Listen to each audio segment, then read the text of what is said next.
Équilibre d'une porte. Une porte métallique homogène rectangulaire de largeur A égale 76 cm et de masse M égale 50 kg peut tourner autour d'un axe passant par deux charnières A et B distantes de D égale 180 cm.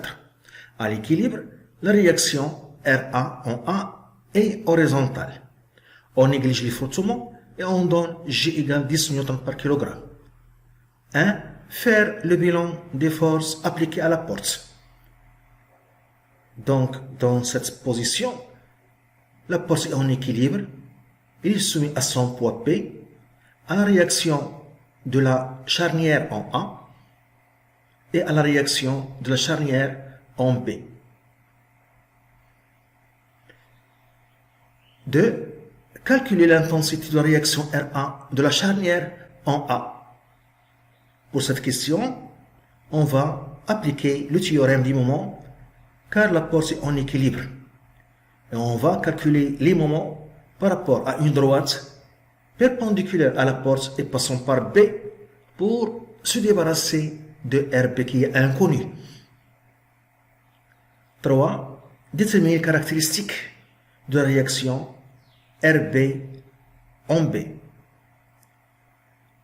Pour cette question, on va utiliser les conditions d'équilibre d'un corps soumis à trois forces non parallèles.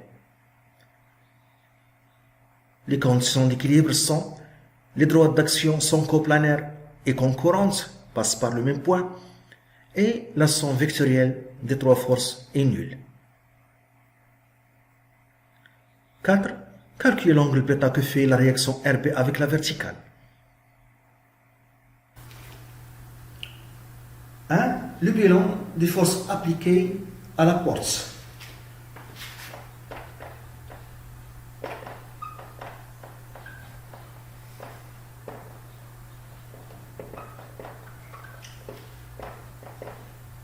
Appliquées à la porte.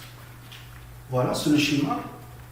Donc la porte est en équilibre, elle est soumise à son poids P, à la réaction de la charnière en A, RA, à la réaction RB de la charnière en B, il y a trois forces. Il est en équilibre. Donc, les droites d'action de ces trois forces sont coplanaires, ils sont dans le même plan, sur le plan de la porte, et sont concurrentes. Elles passent par le même point et la somme vectorielle des trois forces est égale à 0, c'est-à-dire le polygone des trois forces est fermé. La porte est soumise à P, est soumise à P, son poids RA, la réaction de la charnière en A, RB, la réaction de la charnière en B,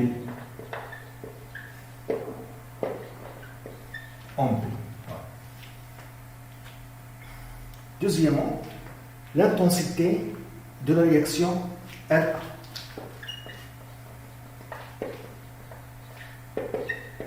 L'intensité de la réaction RA. Donc, puisque la porte est en équilibre, on applique le théorème des moments. La somme des moments des forces appliquées est nulle. On applique le théorème des moments, puisque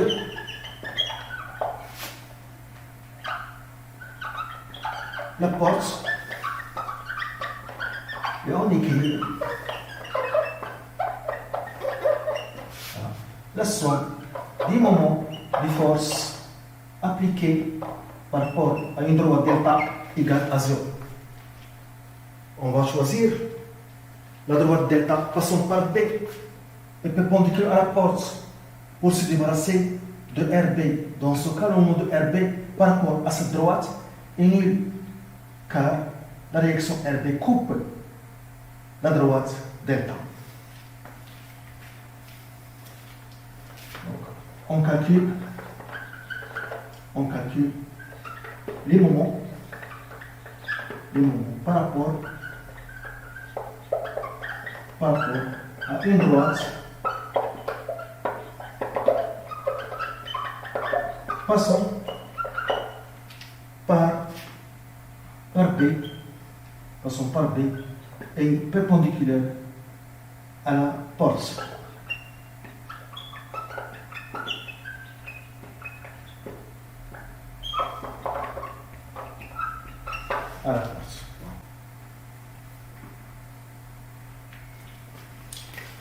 Donc, le moment de poids P par rapport à delta plus le moment de RA par rapport à delta, la réaction, plus le moment de la réaction RB par rapport à delta égale à 0.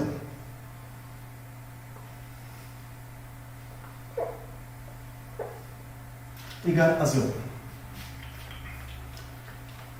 Donc, on va choisir un sens positif pour exprimer les moments. Donc, delta passe par B. Alors, ici, on a delta, d'après ce choix. Donc, on va choisir le sens positif. Voilà. Ce sens, comme sens positif, pour calculer les moments. Donc, on voit que le poids P tend à faire tourner la porte dans le sens positif. Donc, il a un moment positif. Et le moment de poids P est égal à l'intensité de poids P fois la distance entre la droite d'action de P et delta. Donc, delta, donc la droite delta se trouve comme ça. Donc, c'est ça la distance. C'est la distance entre la droite d'action de P et delta. Donc, on a dit que la largeur est égale à A. Donc, la distance, c'est A sur 2. C'est A sur 2. La distance entre la droite d'action de P et delta, c'est A sur 2. Donc, c'est égal à P fois A sur 2. Plus le moment de RA. Donc, la distance entre la droite d'action de RA, comme nous avons dit dans les données que RA est horizontale. Horizontale. Donc, la distance entre la droite d'action de RA et delta, c'est la distance AB. AB qui est donnée 180 cm. Donc, et la réaction RA tend à faire tourner la porte dans le sens négatif. Donc, il a un moment négatif. Donc, moins l'intensité de RA fois la distance entre la droite d'action de RA et delta, qui est AB. La distance AB. Plus le moment de RB, donc RB, la réaction RB en B coupe delta, donc le moment est nul, donc c'est 0, est égal à 0. Donc c'est pourquoi on a choisi delta qui passe par B pour se débarrasser du moment de RB, car RB est inconnu. Ces caractéristiques sont demandées dans la question suivante. Donc on a ici M fois G, A sur 2 moins RA, AB égale à 0. Donc nous on cherche RA fois AB est égal à N fois G A sur 2. Donc l'intensité RA est égale à N fois G fois A sur 2AB. Application numérique. Donc M, on a dit 50 kg, G 10, donc A 76 cm, donc en mètres 0,76 sur 2, AB 180 cm, en mètres 1,8. 1,8. Donc RA égale.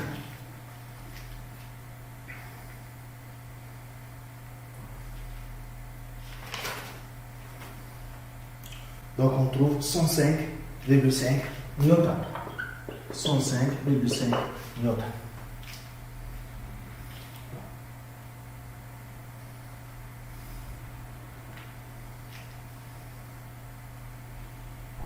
Troisièmement, les caractéristiques de la réaction RB en B. Les caractéristiques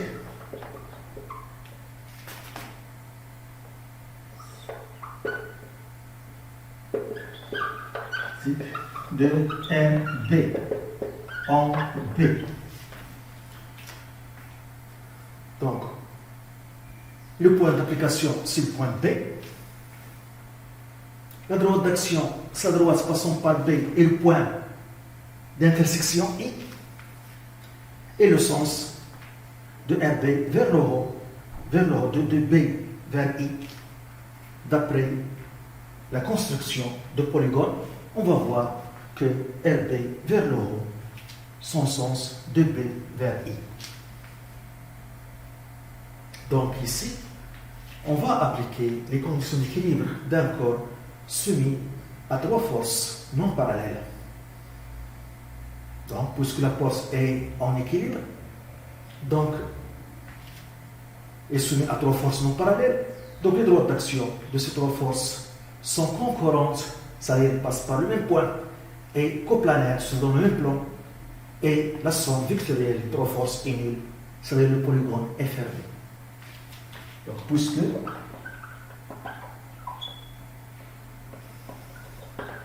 la force est en équilibre,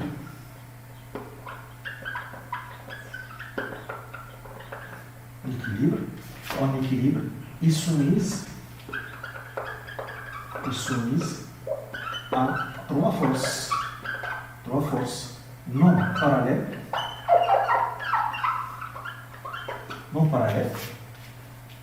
Donc les droites d'action sont concurrentes et coplanaires et la somme vectorielle de trois forces est nulle.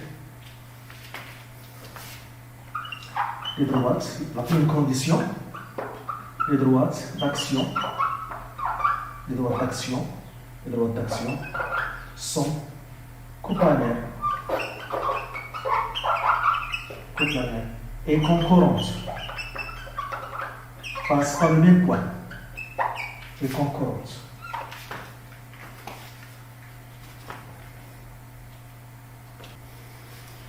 La deuxième condition, P plus RA plus RB est égal à 0, c'est-à-dire le polygone est fermé.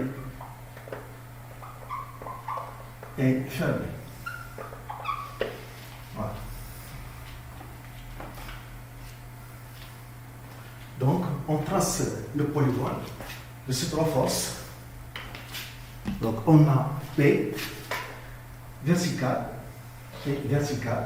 voilà.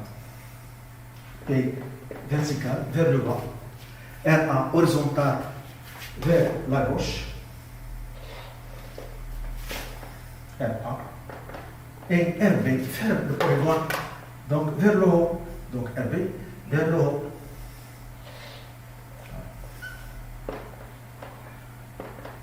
RB.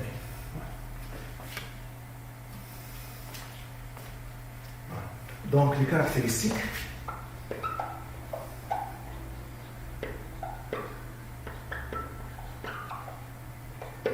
de RB, point d'application,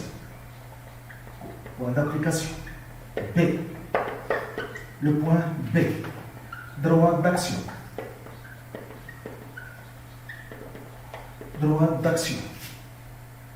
passant par B et I, le point d'intersection, par B et le point I, le point d'intersection. Le sens, voilà, vers le haut, donc de B vers I. Le sens de B vers I. L'intensité, donc ici on a le polygone, est un triangle rectangle, donc on applique le théorème de Pythagore. Donc RB au carré est égal à R au carré plus P au carré. Voilà. L'intensité, donc RB au carré est égal à RA au carré plus P au carré. Donc, RB est égal à la racine de R1 au carré plus P au carré. Donc, RB égale, voilà, R1, on a dit, voilà, 105,5 au carré, plus P, 1 fois G, N 50, G 10, 500 au carré. On trouve RP égale 511 newtons. 511 newtons. Et remarquez que RP, l'intensité RP proche de poids P. Le poids P qui est égal à 500 newtons. L'angle bêta entre RP, voilà, entre la direction RP et la verticale. Donc ici, dans le polygone, donc entre RP et la verticale. Donc c'est sur ici, bêta, l'angle bêta. Voilà.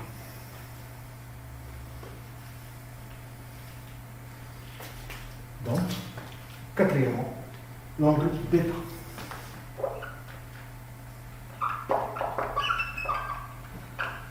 L'angle bêta. Donc, on peut utiliser, on a le module de RB, on a le module de RA, on a le module de P, donc on peut utiliser tangente, ou bien sinus, ou bien cosinus. Tangente bêta est égale le côté opposé sur le côté adjacent, on a toutes les données. Sinus bêta est égal le côté opposé sur l'hypoténuse, RB. Cosinus bêta est égal le côté adjacent P sur l'hypoténuse RB. Donc on peut utiliser tangente bêta est égal à RA, le côté opposé sur le côté adjacent P. Donc tangente bêta est égal à RA 105,5, P 500. On trouve 0,21. 0,21. Et on utilise chiffre pour calculer bêta, on trouve presque 12, 11,9 degrés, presque 12. On peut utiliser sinus, on a toutes les données, est égal au côté opposé qui est R1 sur l'hypoténuse qui est RB, ou bien le cosinus bêta qui est égal au côté adjacent P sur l'hypoténuse RB. On trouve le même résultat.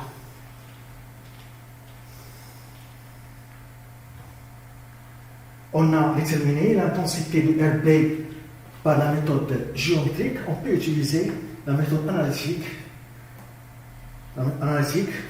On fait les projections, on utilise les coordonnées du sélecteur dans le repère au X, au Y. On trouve le même résultat. Donc, méthode analytique. Deuxième méthode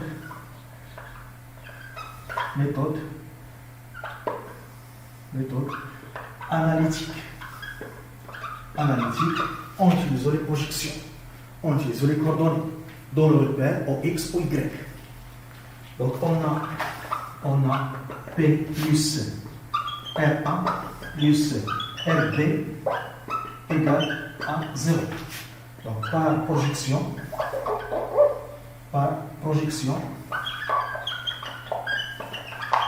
sur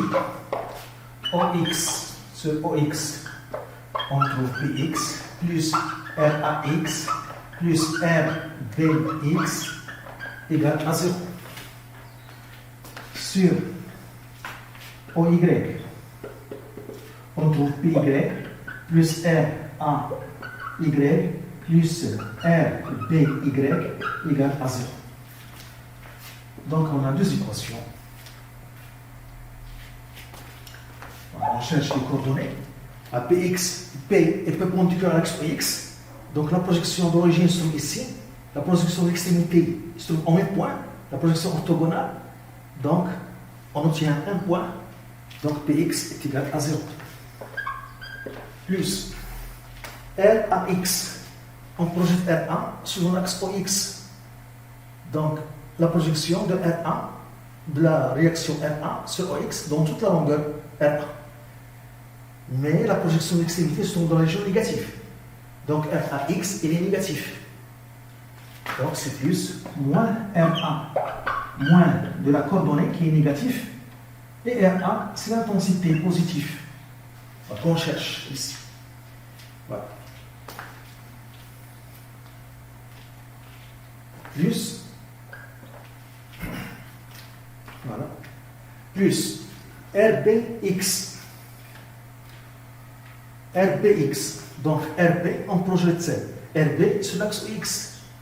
L'origine, l'extrémité, la projection orthogonale. Donc c'est un angle droit. Donc on obtient cette longueur qui est égale à cette longueur. Donc c'est le côté opposé de bêta. Et RBX est positif, car la projection de l'extrémité se trouve dans la région positive. Donc c'est c'est RB sinus bêta égale à 0. La projection suivant l'axe OY.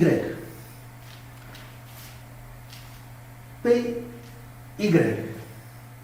Donc P et OY de sens opposé. Donc PY sera négatif. Donc la projection dans toute la longueur de P. Donc c'est moins MJ.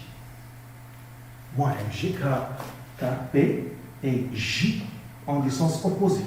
Ici on a I. Une unité de sens opposé. Ou bien si je translate l'axe Y ici, ou bien P ici, on trouve que la projection de l'extrémité se trouve dans la région négative. Donc PY est négatif. Donc c'est moins MG plus RAY. Elle est perpendiculaire à OY, RA. L'origine, l'extrémité, la projection orthogonale, on trouve un point. Donc c'est 0. RBY. RBY, la projection donne cette longueur qui est le côté adjacent de bêta. Il est positif. RBY est positif car la projection de l'extrémité se trouve dans la région positive. Donc c'est RB cosinus bêta égale à 0. Voilà. Donc on a ces deux équations. On peut calculer RB. On peut calculer RB à partir de ces deux équations. Donc on a la première équation donne RB sinus bêta est égal à RA. Et la deuxième donne RB cosinus bêta est égal à 1 fois J. Donc ça, on a ici l'équation 1, ici l'équation 2. Pour trouver bêta, pour calculer bêta, on calcule 1 sur 2 signifie que ce nombre sur ce nombre est égal à ce nombre sur ce nombre.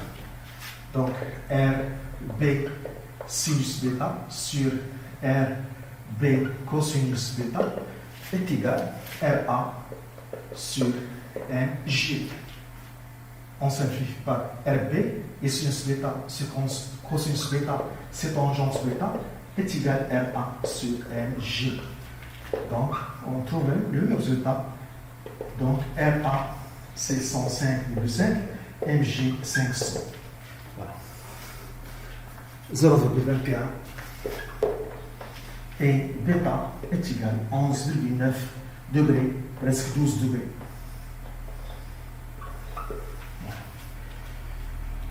Pour trouver RP, on utilise la première équation. Voilà. RP est égal à RA. Voilà. RA sur sinus. RA sur sinus bêta. Donc RB est égal à 105,5 sur sinus 11,9. Donc RB égale, on trouve le même résultat. 511 newtons.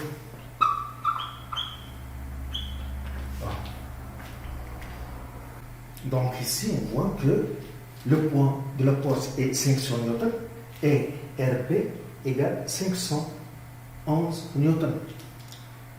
Donc ici, la charnière inférieure supporte le poids,